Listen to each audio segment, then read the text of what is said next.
था इसमें कि बुशरा साहब को कम सजा होगी और इनको ज्यादा होगी। एक्सपेक्टेड ये था कि शायद 10 साल की हो, लेकिन मैक्सिमम पेनल्टी दी गई है इमरान खान साहब को। इसमें जो सबसे ज्यादा इम्पोर्टेंट पॉइंट था जो मीडिया में हाईलाइट नहीं हुआ वो था अल कादिर ट्रस्ट जो है या अल कादिर यूनिवर्सिटी, तो वो बड़ा इंटरेस्टिंग था कि उसको सरकारी तहवीम दे दिया गया।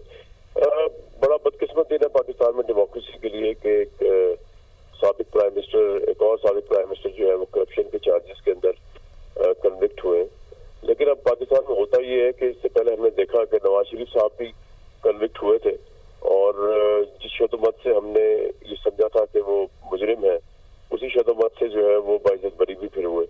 अब देखना ये कि फैसले की डिटेल्स भी हमारे सामने नहीं है कि इसमें कोई लॉयर कमेंट कर सके या हम खुद तजिया कर सकें। जब आएगा तो ये भी चलेगा पता कि किन मेरिट्स के ऊपर जो है ये फैसला दिया गया है। लेकिन ये अहम सवाल रहेगा कि आज की जो करप्ट इशराफिया होती है या जो लीडरशिप जो करप्ट करार दिया जाता है, जैसे कि इस वक्त इमरान खान इस केस में, वो कब तक ये फैसला जो है वो स्टैंड करता है और क्या। कमरान साहब, अभी आप लीगल साइड की बात कर रहे थे, तो चूंकि हमारे साथ कानूनी माहिरीन का पूरा पैनल मौजूद था तो हमने तकरीबन इसके सारे जो पहलू थे वो डिस्कस किए कि क्या आगे उनके पास हो सकते हैं ऑप्शंस इसके खिलाफ अपील के भी। लेकिन मैं आपसे ये चाहूंगी कि आप इसका जो सियासी एंगल है उसके ऊपर कॉमेंट करें, स्पेशली ये कि एक तरफ जब मुज़ाकरात चल रहे हैं जिसकी बात भी आप अपने शोज में काफ़ी दफ़ा करते रहते हैं, तो क्या उसका जो सियासी मंजरनामा है उसके ऊपर इसका क्या इम्पैक्ट होगा?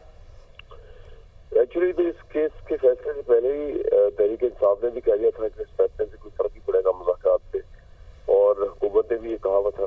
तो ऑब्वियसली तहरीक इंसाफ की पोजीशन थोड़ी अब कमजोर हुई है इस फैसले से, और मुज़ाकरात में भी उनकी पोजीशन जो है कमजोर होगी, क्योंकि इससे दूसरे जो केसेस हैं जैसे कि इद्दत का था, साइफर का था, उसमें इमरान खान साहब की जमानतें हो चुकी हैं या कोई ये केसेस उड़ चुके हैं छोटी अदालतों में। तो ये केस जो है ये एक बहुत बड़ा केस, और इसमें जो बाकी केसेस थे उनके अंदर तो फिर भी आपकी इतनी नेक नामी को नहीं लगा, झटका लग सकता था वर्ल्ड वाइड भी। लेकिन जब ये खबर अब इंटरनेशनल मीडिया में भी चलेगी करप्शन केस में इमरान साहब को 14 साल कैद की सजा हुई है, तो उससे बड़ा डैमेजिंग होगा और मुज़ाकरात पे असर तो लाजमी पड़ेगा। हुकूमत मजीद स्ट्रॉन्ग होकर आएगी और तहरीक इंसाफ मजीद वीक होगी इसके अंदर। ये तो जी एक्सपेक्टेड था इसमें कि बुशरा साहब को कम सजा होगी और इनको ज्यादा होगी। एक्सपेक्टेड ये था कि शायद 10 साल की हो, लेकिन मैक्सिमम पेनल्टी दी गई है इमरान खान साहब को।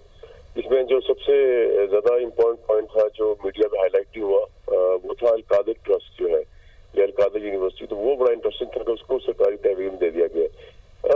बड़ा बदकिस्मत दिन है पाकिस्तान में डेमोक्रेसी के लिए कि एक साबिक प्राइम मिनिस्टर, एक और साबिक प्राइम मिनिस्टर जो है वो करप्शन के चार्जेस के अंदर कन्विक्ट हुए।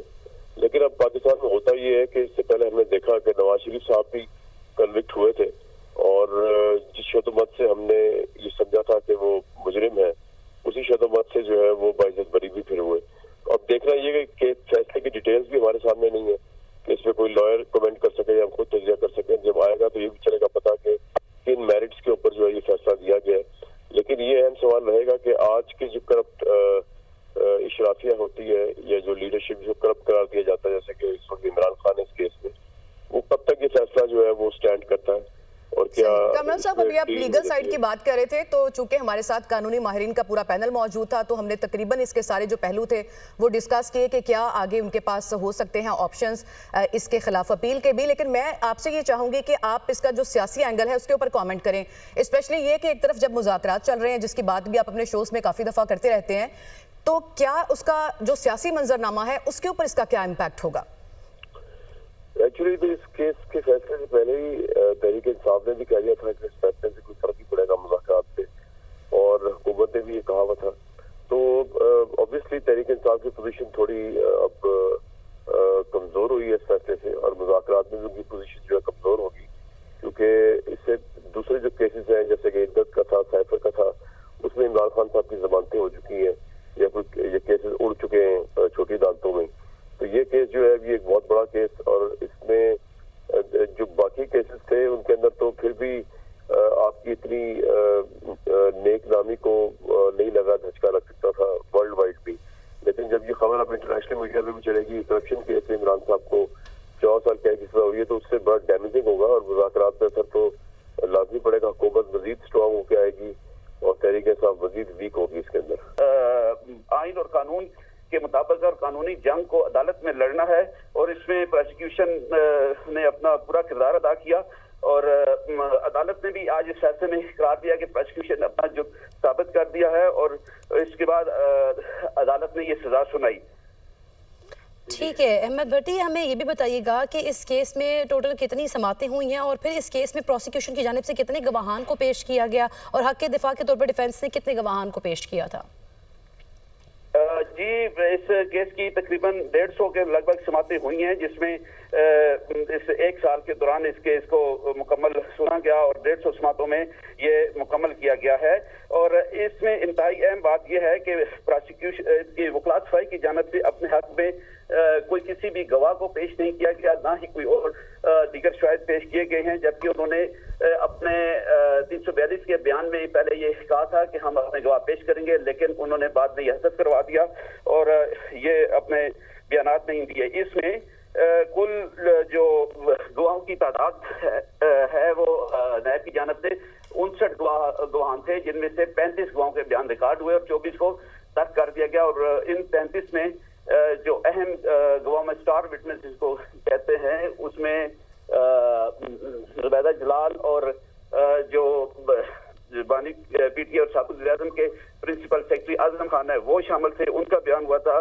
और ठीक है, हमारे साथ अहमद भट्टी मौजूद रहेगा। सैयद अमजद शाह हमारे साथ मौजूद हैं। बहुत शुक्रिया आपके वक्त का। अमजद साहब, ये जो फैसला सुना दिया गया है, सजा सुना दी गई है, कानूनी ऑप्शंस क्या हैं अब बानी पीटीआई के पास? उनके पास तो कानूनी ऑप्शन यही है कि वो अपील फाइल करेंगे बिफोर द हाई कोर्ट और फिर उसके बाद उनके पास सुप्रीम कोर्ट का फोरम भी मौजूद है। ठीक, अमजद शाह साहब, लेकिन काबीना से मंजूरी के बावजूद इस केस में सजा का मिलना क्या मुस्तकबिल में भी किसी और मंजूरी पर असरअंदाज हो सकता है? जी बिल्कुल हो सकता है। और ये वाला केस देखें, इसके तो हम जितने भी लोग जो कानून को के तालिब इल्म है या समझते हैं कानून को, उन सारों को ये फैसला जो है ये कोई अनएक्सपेक्टेड नहीं है, ये एक्सपेक्टेड फैसला था और ये बिल्कुल ओपन एंड शट केस था। देखिए, बिल्कुल आप मुख्तसर इसको देखें कि एक रकम कन्फिस्केट होके आई और उसे हुकूमत पाकिस्तान के अकाउंट में जमा होना था, इन्होंने वापस उसी शख्स को जिससे कन्फिस्केट हुई उसके अकाउंट में जमा करा दिया और कहा जी हमने सुप्रीम कोर्ट में जमा करा दिया। सुप्रीम कोर्ट में उस अकाउंट में जमा हुई जो मलिक रियाज साहब के बकायाजात जो थे उसमें उन्होंने जमा करा दी। तो इस एडजस्टमेंट के बदले में एज अ रिश्वत उन्होंने अलकादर यूनिवर्सिटी वाली जगह भी ली, बिल्डिंग भी बनाई और अलकादर यूनिवर्सिटी बना दी और वो कहने लगे जी हमने अलकादर यूनिवर्सिटी बना दी है। तो ये तो वैसे ही है कि डाका मार के आप मस्जिद बना दें, चोरी करके आप मस्जिद बना दें। ठीक है, अमजद शाह साहब हमारे साथ ही मौजूद रहेगा। हाफिज एहसान साहब ने भी हमें ज्वाइन किया, उन्हें भी शामिल गुफ्तगू करते हैं। बहुत शुक्रिया हाफिज एहसान साहब आपके कीमती वक्त का। हाफिज एहसान साहब, अलकादर ट्रस्ट केस में हासिल की गई ज़मीन को 190 मिलियन पाउंड के मुकाबले में एक सेटलमेंट करार दिया गया, लेकिन वो रकम सुप्रीम कोर्ट के अकाउंट में गई है, तो क्या इस सेटलमेंट में सुप्रीम कोर्ट का कोई किरदार है?